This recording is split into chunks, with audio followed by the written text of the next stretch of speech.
Well, I guess from a high school perspective and a travel ball perspective, it's different. But for me, it's all the same. Right.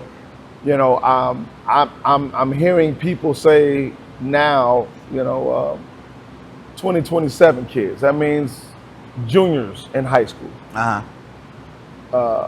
upcoming juniors, however you want to say it.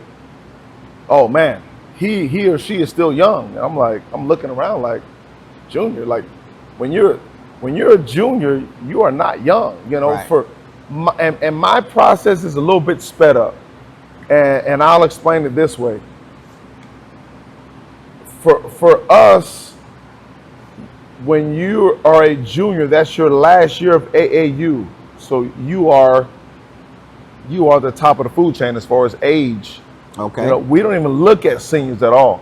And I know that's common in some organizations that, 2025s probably play this year. For us, like you have to have something that you're either going to get to, or we've been very blessed and fortunate to make sure our 25s our seniors are signed now or offered.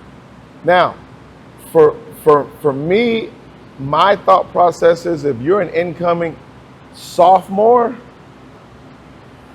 you're not young. It's Right. just my thought. You are not young. Right. Especially if you've played varsity as a freshman. Right. You are not young. And so I think when you put this on players, hey, you're young, you still got time, and that almost gets them to scale back their motor, scale back their intent to really be great. For me, I'm always telling people, hey, you don't have much time. And it could be an injury, God forbid, that takes the game away from you. And now you have to really regroup and recoup and double time it to get to where you were and surpass that. So young for me is middle school entering high school. To me, that's young. Now I agree 100% with you. I'll say there are little pockets of, you can still say, hey, you're still young in some facets, where it's like development wise, sure. But if you've been playing a certain amount of years, you can't be. Very true. I will say the only time I would say it is if you have a kid who's never played the sport, and let's say I'll use Pascal Siakam.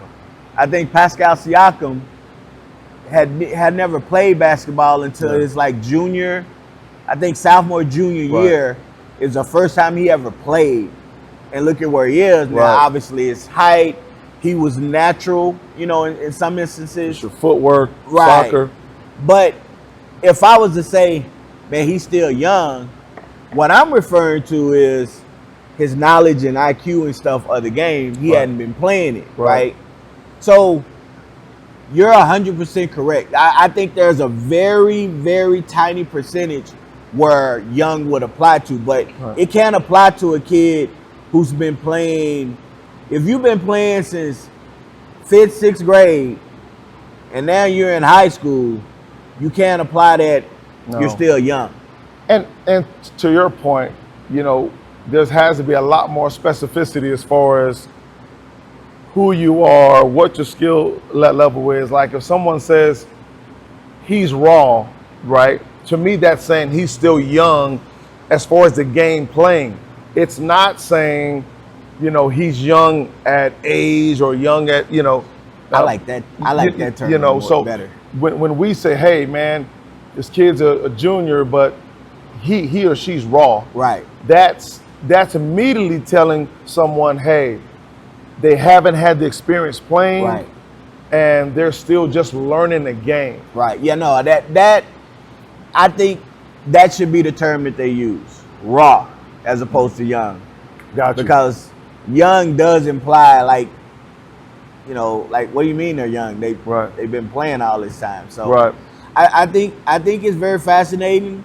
I do tend to think that people put that label and it's kind of a cop out sometimes. Boom, To there it negate, is. to negate, like why would you make that decision on the court?